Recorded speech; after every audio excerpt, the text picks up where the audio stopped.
Can you give us an idea of like the revenue results that you make with this many page views? It's a lot. Okay. I'll keep it at that. All right, fine, fine. Yeah. In today's episode, I've uncovered one tactic that changes absolutely everything about how I think about images on websites. It's something that I've never seen discussed before that goes against common wisdom when it comes to images on your site, and yet it's the tactic that generates Tony Hill over 1 million visitors per month on Pinterest on top of 400,000 plus visitors from Google Images. And the good news is it's quite replicable in many niches. And the way I came across this tactic is because of a new rule that I've added to this podcast. I basically want to do more interviews on this show because it brings more diverse perspectives and it makes it quite interesting compared to just our perspective with Mark and I. But I also know a lot of people in this industry are either amplifying their claims of success or omitting a big part of what makes them successful when they talk about it publicly. So the new rule is if you come on this podcast, you don't necessarily have to reveal your niche or your website to the public, but you have to reveal it to me. So I can make sure you're not lawyering me or the audience when it comes to your success. And so Tony complied to this new rule, sent me his website, sent me his social profiles,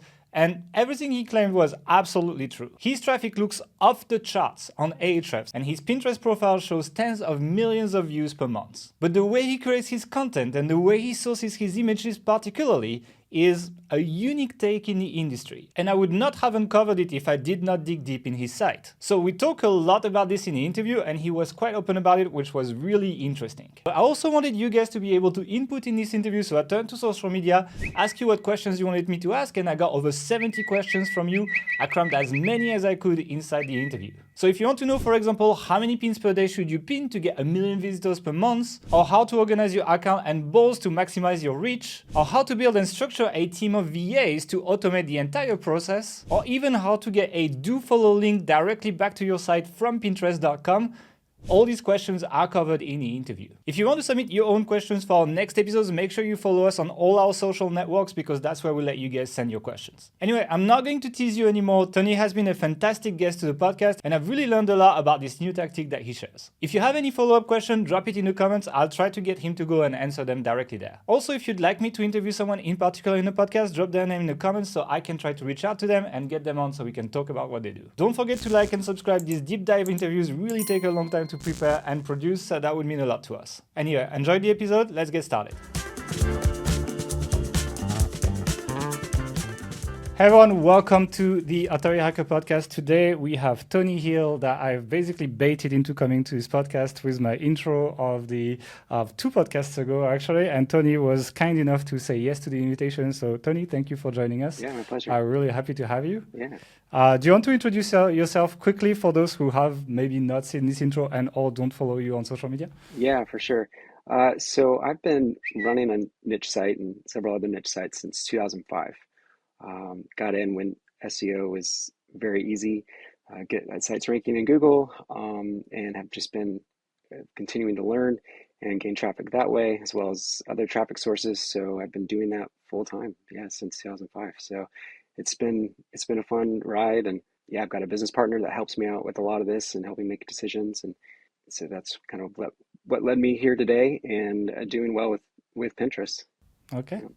Yeah, that's one thing. That's kind of like what intrigued me. Is like I think you shared that screenshot on Twitter that said you had like 1.1 million visitors from Pinterest in a month, which is a lot to be honest. And I think that's one of the things. Like we had this podcast about different traffic sources, etc. And we tell people to get on social, but not all social platforms drive that much traffic back to your site, whereas Pinterest is really one of those that can drive a lot of traffic back, which I think a lot of people will find exciting, especially if they run advertising-based websites, etc. But obviously, it wasn't an overnight success, right? I got to see your site, you showed me your site, I got to check it out, etc.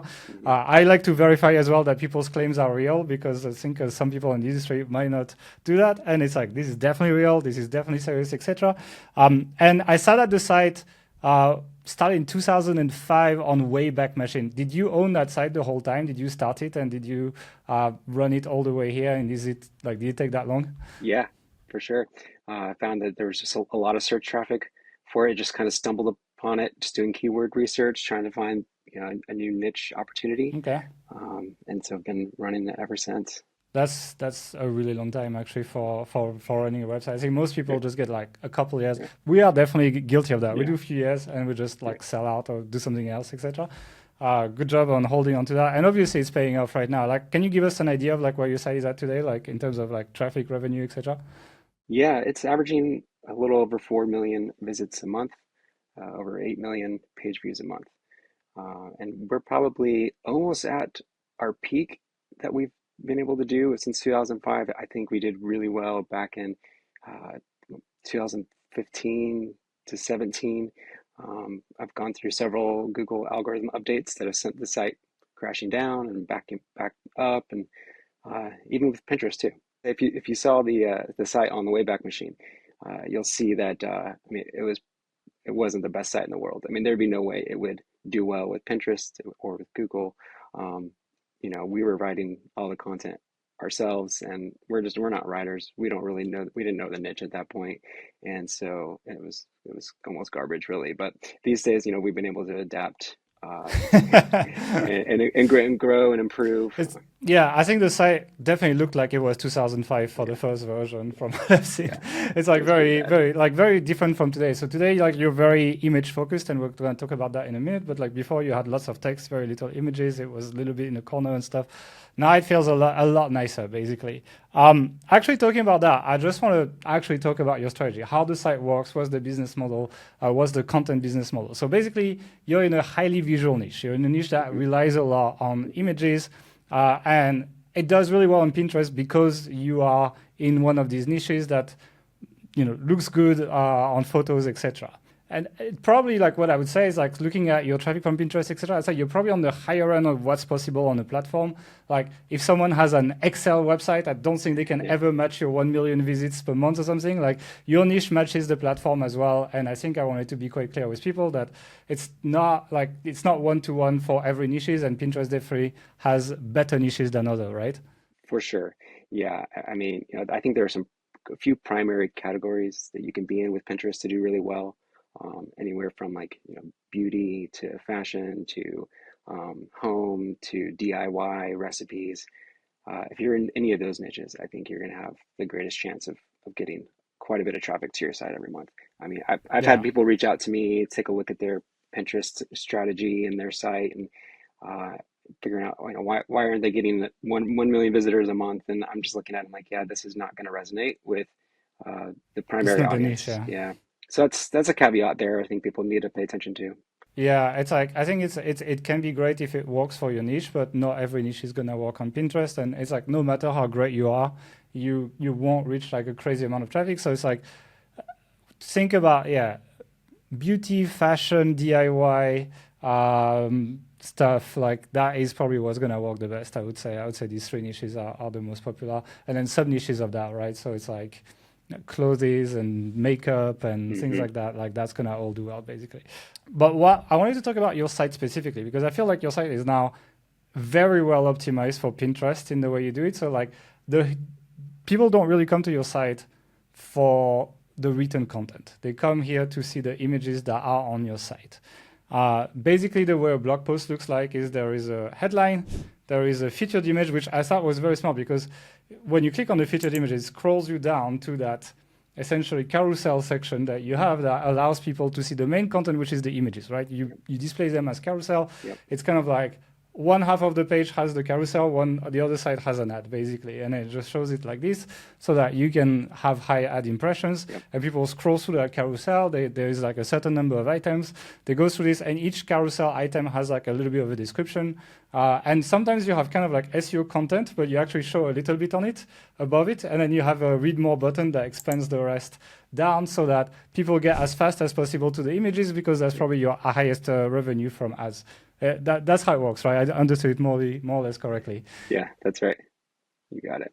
What's interesting is like most of the photos on your site are mostly unedited. There are photos of people doing something that are unedited. They are not collage. They are not like Hmm. crazy Canva photos, etc. They're just photos, very simple photos. They might be edited to like look better in terms of like exposure, etc. and curves and so on, but they're not edited in the sense that there's lots of text over them. There's lots of overlays and collage, etc. And I think what makes the strength of your site is the photos are very authentic. They're photos of real people. Like, and so Mhm. they're not like stock photos. They're not like bought photos, etc. But what's interesting is the photos come from Instagram. So you essentially take people's photos on Instagram and you embed them on your site without the Instagram embed because otherwise you could not pin them. And you link, but you attribute very well. You either attribute as essentially some line on the image itself with the Instagram handle, and or a link back to the profile so people can go back to the Instagram profile of that creator and find them. Now, if you ask most people, that's a big no-no. It's like people would say like you should not do that, etc. Yeah. You've been doing that since 2005. How does this work? Yeah, good question. It is kind of a gray area. There was a period of time where we started off using stock photos, and then Pinterest and then Instagram and then other social sites where people started to post pictures just became a nice source of getting those photos. And then there was even a period of time where we were paying a professional photographer who was taking photos, and we were purchasing from them. Mm, He was actually sourcing them to magazines, and we were the first site that was buying directly from him. But yeah, once Instagram rolled out, then that became a great source of photos. And for a while, when we first got started using them, we were asking permission for every single photo before we would publish it to the site. But that really slowed us down. And honestly, it I can we had imagine, we yeah. had like a 99% yes rate at that point. And so we decided that, hey, it's a really slow process of trying to get permission for every single image. So let's just go ahead and do it. And then, if they don't like it, let's provide an easy form for them to fill out, for us to take down the image, and we're happy to do it. And so once we made that switch, uh, I think I can count on one hand how many requests we get every year to remove an image from the creator of it. Generally, uh, what will happen is sometimes they'll find that we featured their image that they had posted to Instagram, and they'll take a screenshot on their phone and they'll post it on Instagram and be all And make a excited that they story, were right? featured. Yeah. And so I'm fortunate to be in a niche where it's a good thing for them to have their content exposed to the world, and they don't really care that much that other sites are using their images. Of course, like we always give attribution there, and so they're happy with that. So I think it's a win-win situation in this particular case. It might not be in others. Now, over the last couple of years, I noticed that some of the really large magazine publishers have been focusing more on their websites as they're losing magazine subscription sales, right? And so they have started to use Instagram for their images as well. Some really large Mm. magazine sites. And first, they were using the official Instagram embed option, but then lately I noticed that they're just copying and downloading those images and uploading them through their content management system and pretty much doing the same thing that we're doing. And so some of these are, under like a Fortune 100 company. And so if they're feeling comfortable, Do you have an example? yeah, sure. So let's see, Cosmo, Glamour, Birdie. I'm sure if you go to Okay, any of their yeah. sites, you'll probably, if you look at some of their listicle type content, you'll see some Instagram photos that they're featuring. And sometimes they use the embed, sometimes they don't. Interesting. Yeah. So I'm sure that that was vetted by their attorneys and they got the green light. Interesting, yeah. Yeah, yeah. I was actually, it's funny to prepare for this podcast. I was reading the legalities of that basically, and it's like there's so many stories of like, yes, it's okay, no, it's not okay. Oh, it's not okay, but actually the judge says it's okay, and so Okay. it's very complex. Mm-hmm. I think if you make a strong effort in giving the proper attribution, you probably will be fine. Mm-hmm. But since you've done it since 2005, you're the expert here. Like, have you ever had any trouble? No, never have. No. I think a part of it is Okay. because, we're not Do you editing. let people know? Yeah, we're not editing their content. We're not using it for any sort of product. I think that's where you start getting hot waters when you're taking Hmm. someone's image and you're using it I see. to do some sort of product promotion. But generally, if it's more editorial, then that's where it can kind of lean more in our favor. and especially when we're not really editing Okay. it as well in any kind of way. Um, yeah, I think it's going to help us out there. Yeah. Interesting. Do you let them know, like when you take the image, you still let them know? Like you send them a DM and you're like, hey, we use your image on this blog post, or you don't even do that anymore? We don't even do that anymore. Yeah. Uh, I would have to hire like a full-time VA just to do that alone. Yeah, yeah. It's I'm not sure. I'm not sure if it's worth it. Unless, it could send us more traffic. I haven't, I'll have to go back and I might test that for a couple of months yeah, actually. potentially through the stories. Yeah, for sure. Yeah. Yeah, just be like, hey, by the way, we featured you. We're really excited. If you have any problem, here's the form to take it down. So, like, I feel like Yeah. that would be the ultimate way to kind of like protect you as well. Yeah. But obviously, you're the expert here. You've done it for a long time. But it's really cool because basically you make listicles that focus on SEO keywords, let's say, Yeah. and you feature these original Instagram photos and then you pin them on Pinterest, basically. And these then drive a lot of traffic back to your site. And that's pretty much the strategy, right? And that's why I wanted to talk about this because, when we ask people on social media, like, hey, how does, like, what questions do you have for Tony? A lot of them were like, oh, like, how do I make the pins on Canva, etc. And I was like, that's not really what he's doing.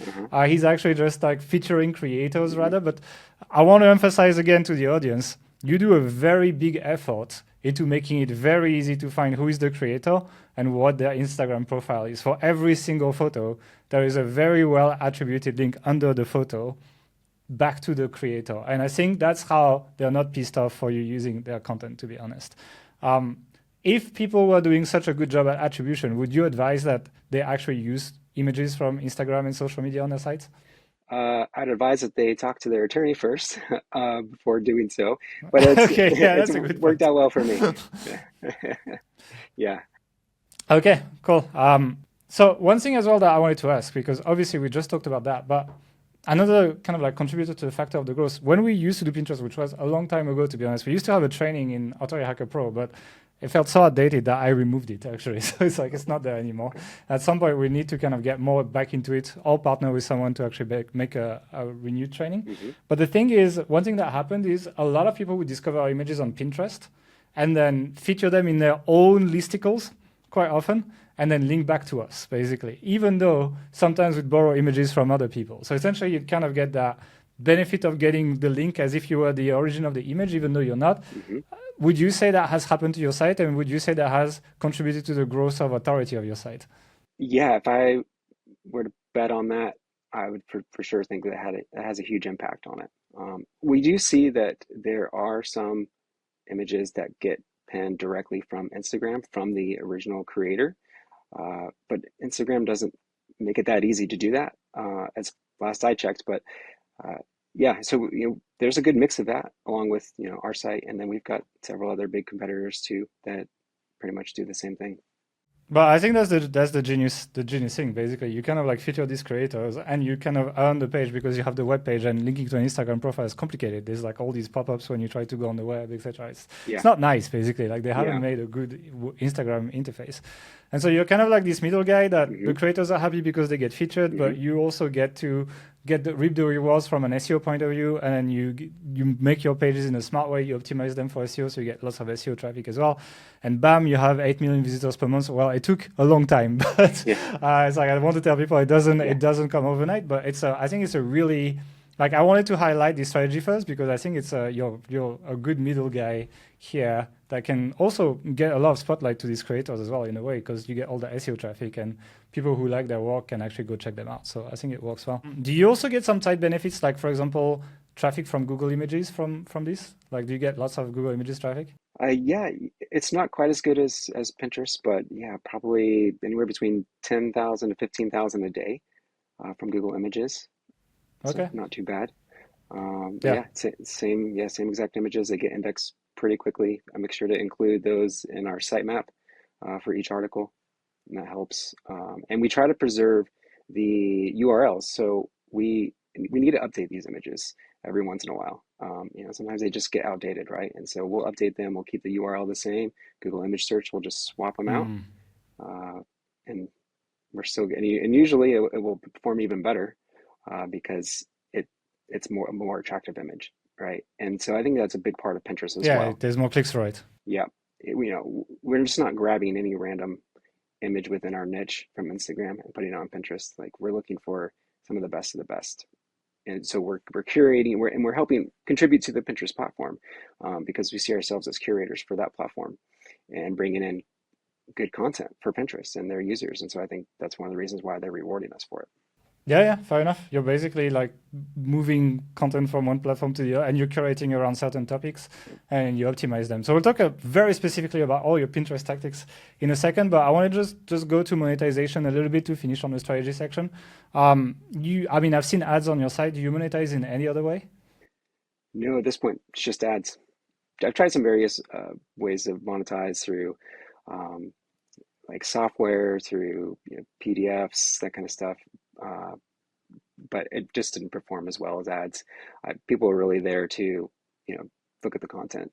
Yeah, they're just here for images, Yeah, basically. That's why I said like the images are your content yeah, as well. Like people come here for that, and that's why you even shrink the text content so that people get faster to the images, yeah. which I found really funny because like most SEO blogs, whatever, you have like really lots of scrolling Hmm. on text content, Hmm. etc. Your site is just like featured image, like this much content, Yep. and just like a gallery, and that's it. And it's like your posts are super short. You get to the end very quickly. And then at the end, you have like a huge related post grid so that people get to see more pages, basically. Yep. And you increase, like for an ads monetized website, it makes sense. Can you give us an idea of like the revenue results that you make with this many page views? Uh, it's a lot. I'll keep it at that. Okay. Yeah.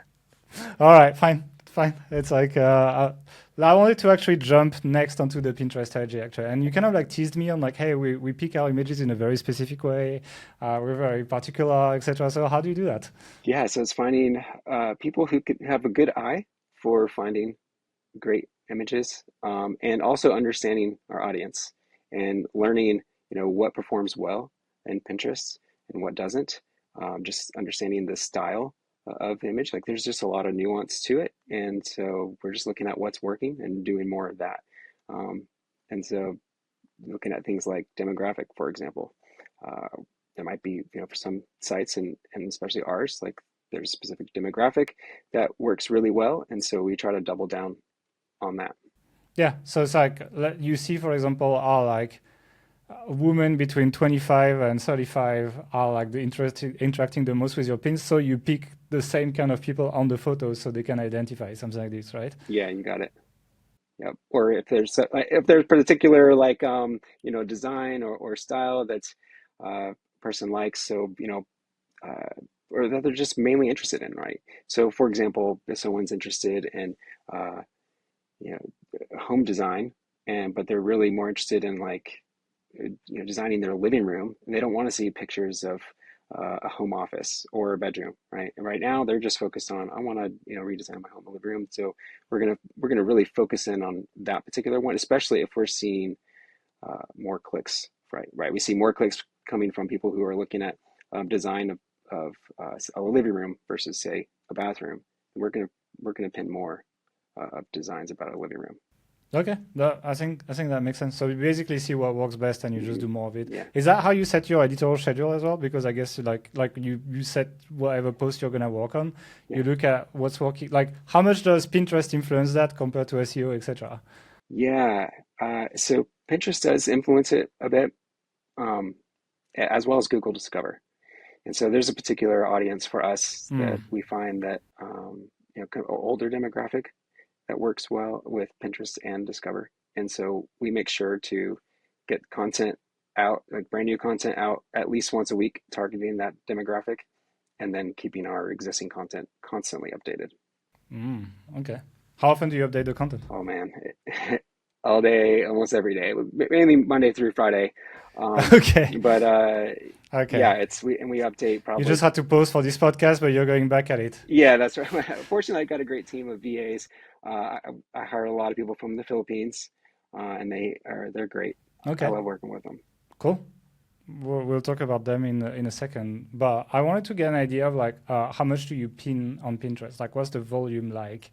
How often per day do you pin on your account? Because I think I've seen a lot on your Twitter account, but I'm curious to hear it from you. Yeah, there are over 34,000 pins on my account, so we're pinning a lot. Okay. It's an insane amount. anywhere from 40 to 80 images a day, and that's 7 days a week. And it wasn't until we started really ramping up to that amount to that we started to get some serious traffic from Pinterest. So about 2, 3 years ago, we really doubled down on like, all right, instead of just doing a Okay. couple of pins a day, let's just do them all. All that we're adding to the site, let's pin every single one. And once we started doing that, traffic just skyrocketed. So all these images are on the site, right? And do you repeat the same images multiple times? Because I guess you just not publishing that much, right? It's I know we have. There's no strategy there to pinning it. So, for example, there could be an image that shows up on one article, and that same image could show up on another one, and so it may end up getting pinned twice to Pinterest, but with two different articles. Yeah, But you don't go back to the same post and repeat the same image. You just pin each image once on a given post, basically. you got it. Cool. So what does the production pipeline look like? You were mentioning a bunch of VAs in Philippines, etc. Like, what tools do they use? Like, how does it go from like I have an idea to here's like 34,000 pins or something? For sure. Yeah. So for the pipeline, when it comes to tools, we've got our own tools. I think one of my secrets to success with what we're doing with Pinterest and with SEO is some custom backend tools. I've got a business partner. He's a Okay. programmer, and he can program anything that I wish. And so we've got a whole custom backend system where the team logs in, and we've got that whole pipeline back there where they can submit the URL from Instagram, and then from there it gets processed. It gets reviewed first. We've got people who will go in and review each image that's submitted to make sure, basically for quality control, we want to make sure we're only bringing in the best that we can. And so once that gets approved, then it goes off to an expert to write a description or caption for the image, and then that gets edited and reviewed and whatnot, and then it will either sit and wait until it gets, if it's for a new piece of content, it will sit and wait until we get that all the images and all the text ready for that new piece of content. Then we'll get that published to WordPress and to the site, and then from there, as soon as we get that published, uh, we wait. I think it's 7 days after we publish images to the site before we pin it. That way, Hmm. we have a Okay. better chance of getting the first attribution from Google Images for them. If we pin them too quickly, well, oftentimes I've found that Yeah, Google yeah. will Pinterest will gets pick it. that up. Yep, yeah, yep, exactly. So we wait 7 days, and it's a kind of and we have a similar flow for updating content. So again, these are listicles, so we're constantly expanding them, making them bigger, but we're also replacing some outdated stuff, and so we've got a process there of them submitting content in which particular article it's for, and then again, once it gets published to the site. Then we wait 7 days and it gets pinned. And so we've got our own back-end calendar for Pinterest specifically.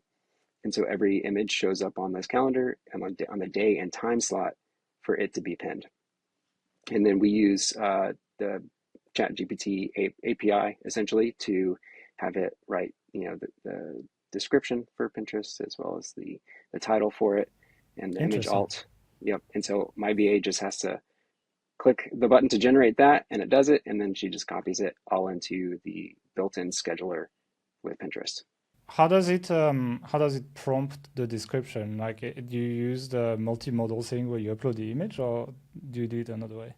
So it gets that information from essentially there's two pieces of content associated with image, two pieces of text you could say. One is more of a title, just kind of like we use like a heading 2 or heading 3 to describe the image, and then below the image we've got some written content about it, and so that is all prepared first. And so then we just feed that to the OpenAI API and have it basically regenerate just create a specialized description based upon what we currently have for that text content, and same thing for the title and the image alt. Yep. Okay. Do you optimize for like keywords on Pinterest? Like, a lot of people talk about, oh, you should optimize for all these sorts of long tail keywords and the descriptions, etc. Like, do you do all of that, or you just, this is based off the post and that's good enough? Uh, in a way, we use Pinterest for keyword research for new content. Hmm. And so we use that, we use some other keyword tools, and then, eventually that's going to result in an article being written, relevant images to it, and then we end up pinning it. So that's kind of how we end up targeting that. Um, but we primarily I'm a big fan of the Google Ads keyword tool as a source Okay. of keywords. And so that tends to align with what people are searching for on Pinterest, although may get a little more granular and more long tail on Pinterest, I found, at least in my particular niche. Mm, I agree. Yeah.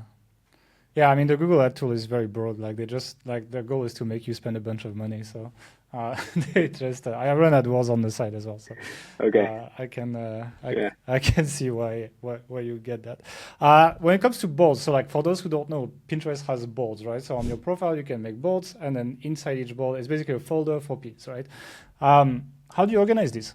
Yeah. So every board is um, essentially matched with an article on the site because we can have one article that it can start off with maybe 25 images when we first publish it, and then we'll continue to add more and more up to some even have 100 images on it. And then eventually we start replacing those 100 images over time, right? Over the next couple of years, they'll be replaced, and every new replacement gets pinned to that particular article's board on Pinterest. So I see. So it a gets board could bigger. have Yeah. it gets bigger and bigger over time, and we continue to make new boards every time we publish a new piece of content. Okay, that makes sense. So it's pretty easy. Like one page equals one board, and then just like one board equals like all the images on the article. Yeah. Do you have kind of like image size problems? Because I think Instagram's images are not very high res, right? Do you have any issues with that? Uh, Or like, do you optimize sometimes, for that? yeah, and that's generally the higher quality photos have will be taken with a nicer phone that has a nicer camera on it, so that works out okay. We do actually make the images a little bit bigger. I think that it's around 1,000 pixels wide from Instagram. If you try to download an image from there, and we resize it up to 1,200, we sharpen it a bit and add a little bit of contrast sometimes, but primarily sharpen it. So we've got a custom tool in our backend that the VA Okay, just has to enter the URL, and it'll automatically download it, sharpen it, resize it, and make it available for them okay. to publish. You guys should look at the, so now there's like machine learning super resolution things that allow you to basically create pixels where they did not exist. Yeah, And you can actually sharpen images even further, but not just with sharpening where it just makes the contour a bit too much sometimes, but actually with adding pixels to the image. that's So I would, crazy. like for example, on Mac, there's a tool called Pixelmator Pro Hmm. that allows you to do that, but you can do it on the system level. So you can take a folder with 1,000 images, right click it, and expand all of them in one click actually. That's crazy. So that's my little tip for Yeah, you. Maybe you can use that. yeah, for sure. Do you just pin your own content, or do you pin other people's content? Because Pinterest is supposed to be a social network, you're supposed to pin many things. Like, Yeah, how do you run your profile? Do you just try to be social, or do you just like, no, it's just my own stuff? yeah, it's just my own stuff. Yeah, I think Pinterest struggles with the social aspect of things, and that's one of the reasons why the creators of these images, they're going to Instagram. They're not putting them on Pinterest because they're going to get more feedback. Yeah, It's they more don't get much social. hits, right? Yeah, yeah. So that's where we provide that opportunity for people who are on Pinterest to look at them. But yeah, you don't see a lot of comments and go back and forth on a lot of pins that Yeah. at least we do. It feels like on Pinterest, everyone's just shouting and nobody's listening. It's Yeah, like, that's right. you know what I Yeah, mean? It's like yeah, everyone's just producing content. Whereas when you go on some other networks, you get, yeah, more comments yep, going on, people yep, interacting, etc. yep. Pinterest feels more like a search engine for images almost at this point, which I think is how it's used by Hmm. most of its users. Yeah, I mean, people want to be inspired, on Pinterest, and they want to be able to save that for later.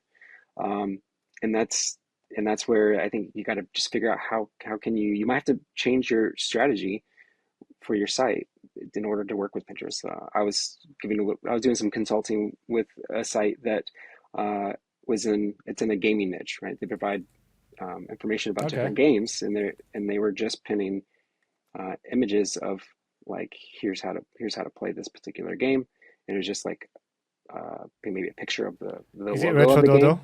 No, it's not retro. It's not retro dodo. Okay. It's a much smaller, much smaller site. But they were doing is they were basically pinning the logos of these games, and they were just like how tos. And I was like, you need to editorialize this a little bit more, make it more listicle, make it something where imagine it's a 35-year-old mom scrolling through Pinterest, and she's got three kids, a husband, and they're a younger, busy family, and so in that case, maybe you have a graphic of some one or two well-known games, but also mix in some others and be like, top 10 games for young, busy families.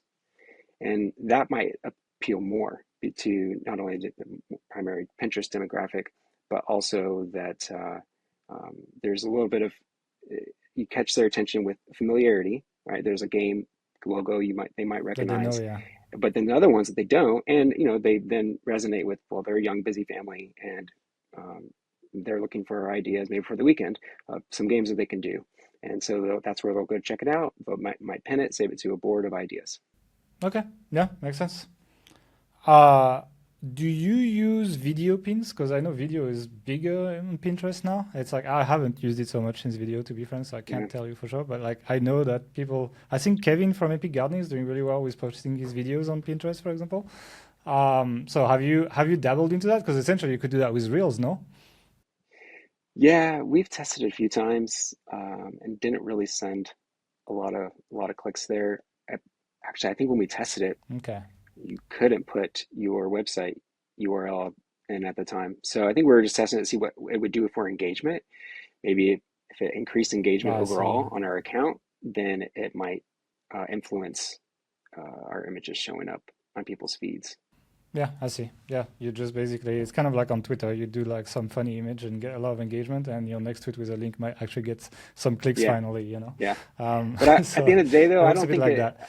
I don't think it works like that with Pinterest, at least in my experience. I was even talking with someone from sales in Pinterest, and I was asking them about growing our following. We've got over 800,000 followers around there, and uh, you're just asking, hey, is it still a good strategy to increase our follower count? And she said, no, Pinterest, their algorithm has shifted to be more like TikTok, and that they really care more about whatever it is that you're pinning Engagement than on it the is piece, about yeah. Yeah. about your however many followers you may have. So whatever's going to be pinned and gain initial traction, then they might start showing that a little bit more and more. And if it gets more traction, then yeah, they'll let it ride, and we can get a lot of views and a lot of clicks just from a single pin. Yeah, I mean, all social media I think works like this now. It's like yeah, Hmm. followers, they just help you reach some people at the beginning of the life of a post. It's like they're more likely Yeah, to see it early.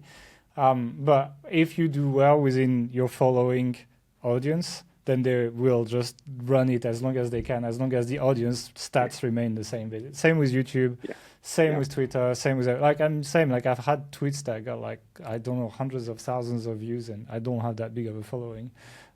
Just because it's like people liked it, and it's just like it gets propagated smartly. So it's like, yeah, I think people who focus on following on social media, they're like boomers now. I'm sorry, but it's over. It's really like Yeah, engagement is everything yeah, now. It's like yeah. if you look at people like Mr. Beast talking about YouTube as well, etc. He's like, yeah, it's like I don't care about like following doesn't matter. It's all about Hmm. how long people stay on a video, how many people like, how many people engage, etc. You made an interesting tweet on May 9th that you said, I found a correlation between running my own Pinterest image ads and organic performance. As long as I keep spending dollars, my organic pins do well.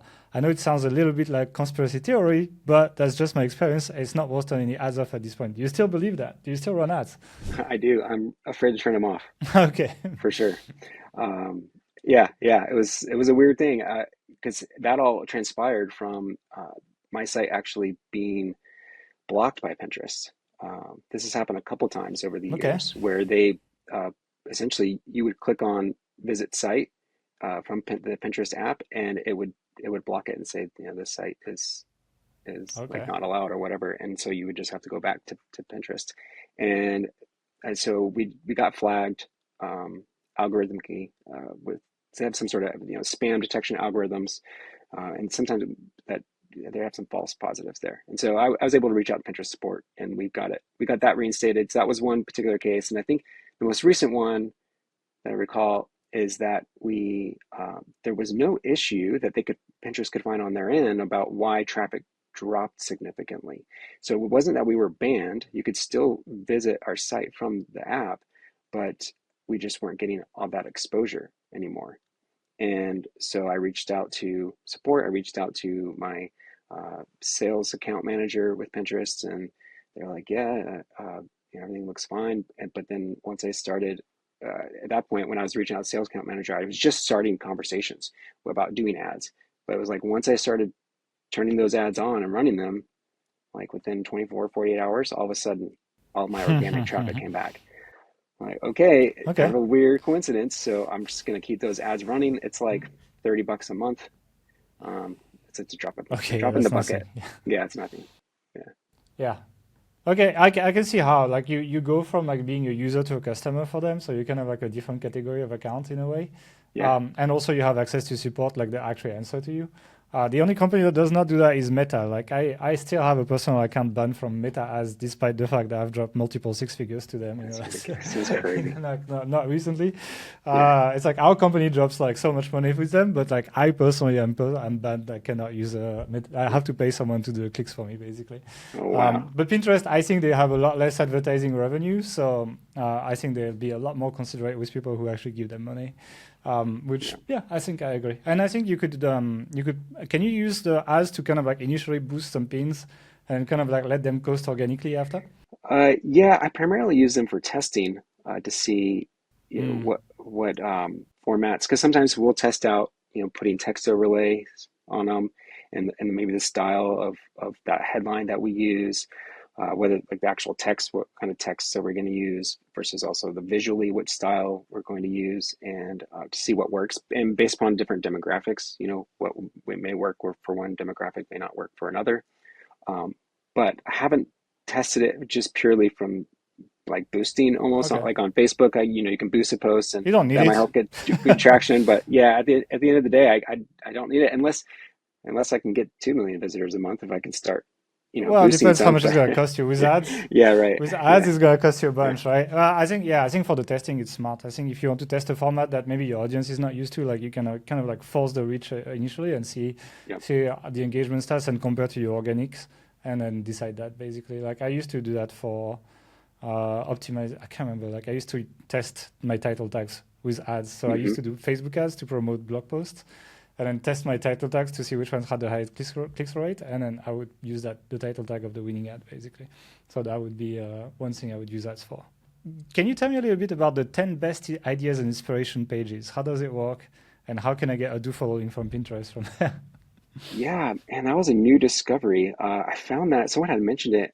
I was on the Fat Stacks forums, and I hadn't even noticed that those pages. But yeah, I think if you type in into Google site colon pinterest.com/ideas, you'll see it could be millions of pages at this point of these like top 10 ideas pages that Pinterest is auto generating.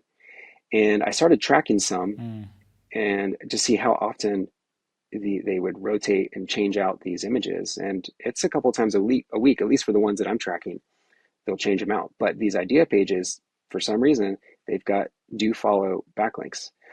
So I'm looking at those to get ideas on what's working well and what's not. Honestly, they've got a lot of work to do on those idea pages because I'm seeing them generate images that have mm, nothing to do with it. I mean, they're related to the topic, but it's not the right fit for it. okay. And some of the images, the quality is not great. It's all auto generated, and so I don't know if they're really pulling in the top 10 ideas for that particular category or topic.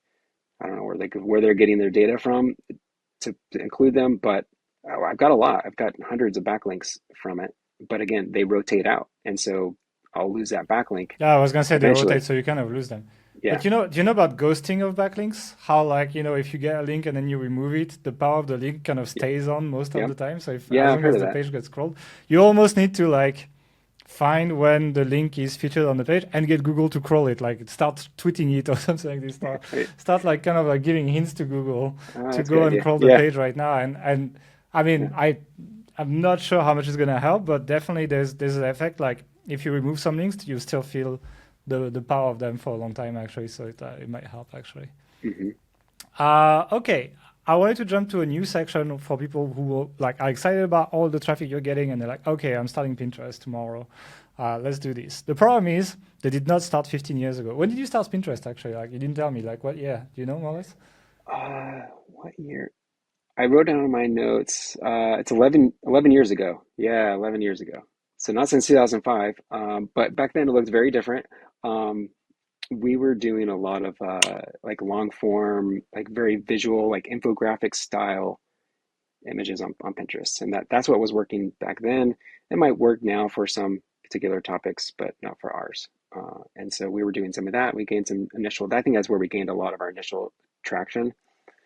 Uh, and because that's what was working at the time, And so if I were to give some advice, it's like study your competition, study your niche, look at, look at the searches that are in the search box has like the auto complete or auto suggest, just like Google does, looking at those um, as well as looking at Pinterest trends. So they've got a really good trends page. Have you ever checked it out? I haven't, but I've heard about it. Yeah, yeah. So it's similar to Google Trends, but you can get more granular with that. You can see, what's trending among different demographics, different categories. And so you can get ideas of pins of that what's working well right now. So studying the competition, just like with SEO, Interesting. is a powerful part of understanding, what to focus your time on. I'm getting a lot of nails for Hungary right now. I just opened it and it's like it's all nails. So it's like I guess That's that's so what I need to random. do for this part of Europe. I'm telling you, I'm just checking. So let's say I have a yoga site. Let's say Okay. like I have a site in a yoga niche. I want to get started on Pinterest. Do I do what you did? Like, do I actually make listicles with like 10 best yoga poses to for lower back pain, for example, and then just feature a bunch of Instagram creators, make sure I attribute properly to them, make sure I do it the cleanest way possible, and then just make one board per post and then just pin all the images? Would you go and do that? That's what I would do. And I would find uh, unique angles to maybe approach it, right? Like, yoga for, women in their 50s with back pain, right? They get really, really Yeah, yeah. granular with that. Menopause yoga or something. Yeah. Yeah, there you go.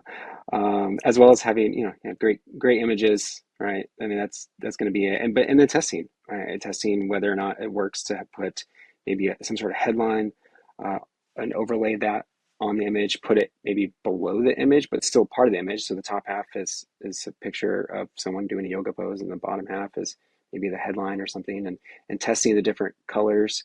Pinterest has their uploader tool, um, for desktop at least, where you can overlay text onto the image. They provide that tool right there. You can put in your logo.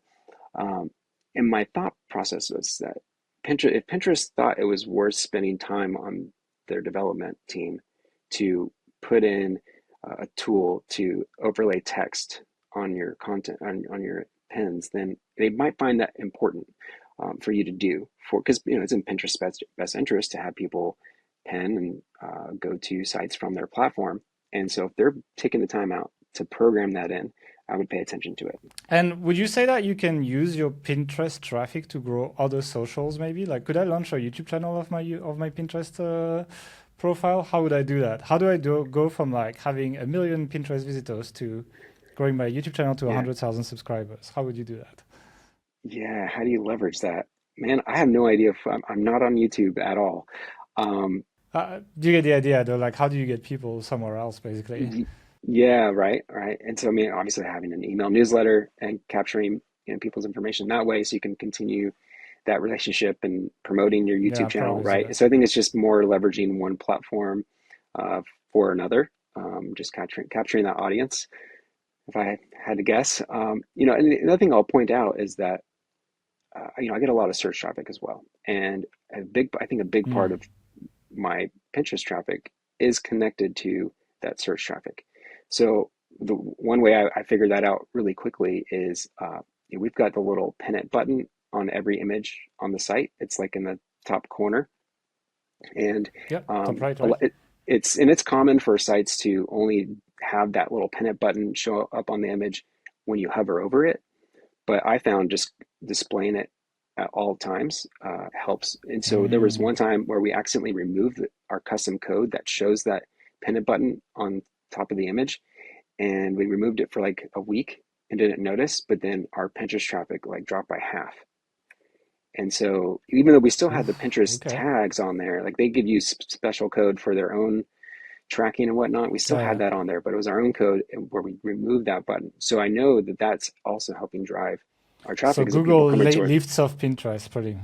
Yeah, so you bring people in from Google, they find an image, they pin it to their Pinterest, and that gets seen and repinned by other people, and they come to the site. So that's certainly a big part of our traffic right now is leveraging what we're getting from Google Search and Google Discover. Yeah, it's that kind of like symbiotic relationship that we were talking about before, Yeah. where you earn links from the images, from people finding the content on Pinterest. They find it Hmm. on Pinterest, then link it in the usually listicles. Like my experience on Pinterest is like people will take your images and put it in other listicles. And so you get links, Yeah. which increases your Yeah. Google traffic. Yeah. And your Google traffic lands on your site and then actually pins based on that button and lifts up your Pinterest traffic. And then you kind of like one grows, that grows the other, that grows the other, that grows the other, etc., Yep. all the way to infinite traffic, basically. Just you need to wait long enough. Yeah.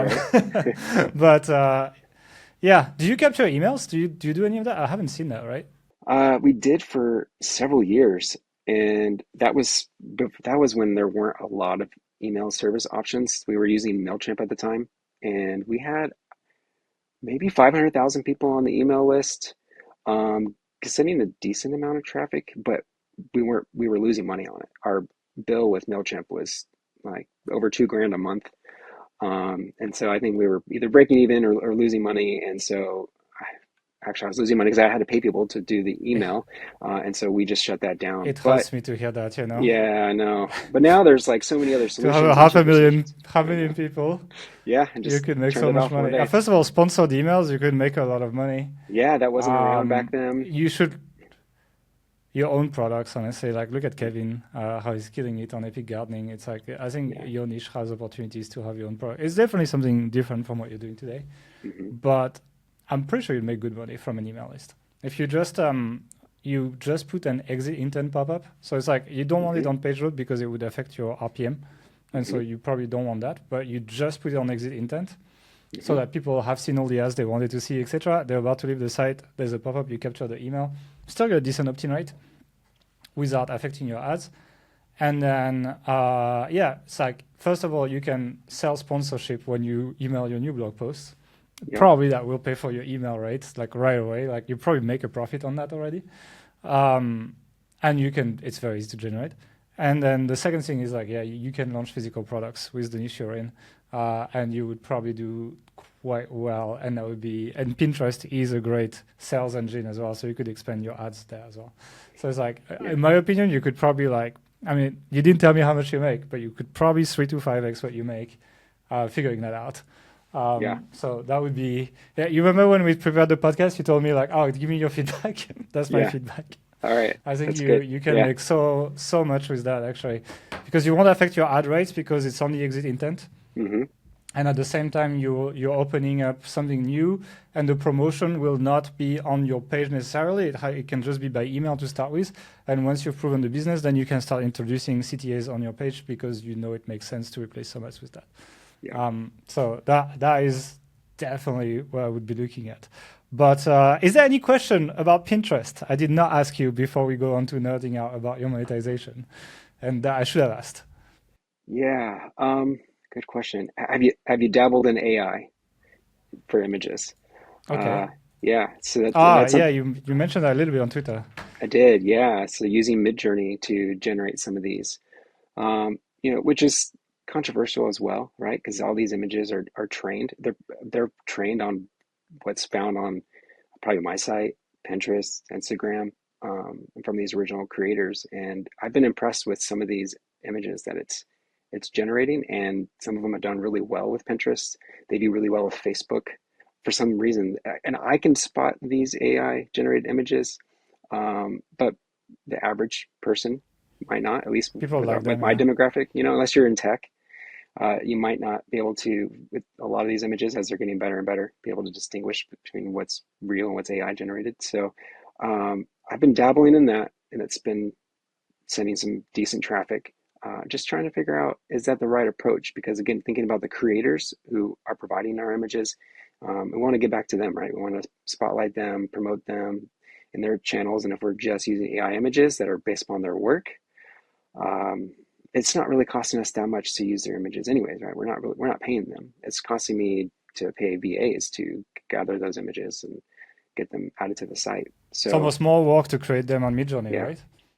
yeah, it really is. I mean, I just set a VA loose to start using it for some of those featured images at the very top of an article, um, because it can generate a lot of times much better images that it would take a really long time to find them on Instagram, right? It might take a couple hours to find a really good one to use as like our featured image, but we can get that Hmm. done within a couple minutes on Midjourney.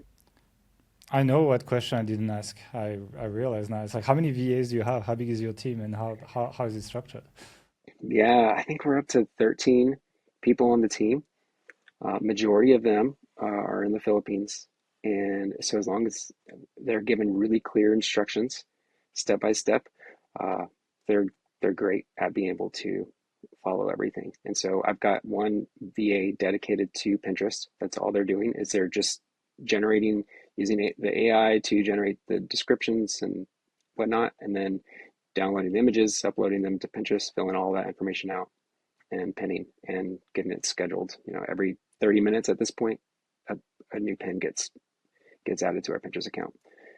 So then I've got VAs who one's responsible just for getting content into WordPress, whether it's a new article or an updated one we're updating. They'll get up all that there, and I've got one over on Facebook. We've got I've got VAs that are just I've got 4 people who are just sourcing images for the site. So they're all there on Instagram. That's their job, right? Yeah, all day, every day that they're just scrolling through Instagram. Incredible. Yeah, yeah, it's pretty wild. So, and we've got like 40 something writers. They're all industry experts with real experience, who are I doing saw all it the on your writing. site, yeah. Yeah, or we're dabbling in AI written stuff, but then they will go in and they'll edit it, make sure it's accurate and whatnot. Yeah, I think you do a good job on EEAT on your site, actually. Like, I think you do a good job, like, showing who the people are, like, what they're associated with and what they do, etc. So it's like, I think that's probably one of the reasons you've done quite okay. Like, you said you had some traffic drops, but recently Hmm. you've done quite well in Hmm. Google. You've come back up, and I'm sure you've put a lot of work into that, seeing how it's been done. I think you've Yeah, probably done that recently. Would you agree? yeah, for sure. Over this last year, we put a lot into EAT, and yeah, I think it's really helped. Yeah, it's working out. It's good because I'm literally releasing a E80 blueprint in Okay. 1 week. So it's like I've actually Wow. done. And a lot of the stuff I saw on your site was matching what we showed. So I'm pretty happy. It made me Cool. happy to see like where your site's going and to Hmm. match what we're telling people to do because it's like it's always a good confirmation basically. So That's cool. made me happy and good job because you've definitely done a good job at climbing up in the last few updates basically. Yeah, Okay, thank you. Tony, any last thing you want to say on the podcast before we wrap it up? Um, I think the biggest thing is just to test, right? To take some ideas, what you've learned from this episode here, and just test it out. Give it a couple months. Generally, I find that it will take 6 to 12 months for a pen to go viral. However, some of these AI generated Hmm. ones, it was like less than 30 days. So you never know, but sometimes it just give it time, and that's one of the biggest questions. I get a lot of people sending me DMs and on Twitter about their Pinterest strategy and what they should be doing and how often they should be pinning. So pin as much as you can. If you can figure out a way to scale out the number of images that you can pin every day, be consistent and uh, and test. Don't be afraid to test. but give it time. So I was just gonna say it's super interesting. It takes this long for a pin to go viral. I didn't expect it. I expected it to go much faster, actually. Yeah, yeah, and that's why I was surprised with some of these AI generated ones. It took less than 30 days for them to get thousands of clicks from it. So I don't know what it is that I can't figure out the Pinterest algorithm. I haven't tried, but like what we're doing is Okay, working. You know, like just sh sh so do more purely of just it. scaling things out, getting the best of the best you can find. Has tend to work out really well for us. Okay, Tony, well, thanks for joining in. Thanks for sharing your Pinterest tips. I think like the angle of your site was really interesting. I was quite happy to do that. Like especially like the reusing photos from creators, giving them attribution, etc. I think is very interesting. Original images, quality images is a challenge for site builders. Like it would be almost impossible to create the volume of images that you're using on Pinterest without actually relying on other creators and giving them attribution. So I think it's a very interesting model. It's good to see that you've been doing this for a while and it hasn't been an issue. It's good that you've also given a pass for people to get their image removed from your site so that actually you don't get into trouble. Congratulations on all the success. I think it's deserved. And thank you for joining. Well, do you Yeah, want people to follow you anywhere, by the way? yeah, I'm on Twitter, Tony T Hill, and I tweet a little bit about Pinterest and yeah. Cool. Well, thanks for joining, Tony, and see you next episode. Bye.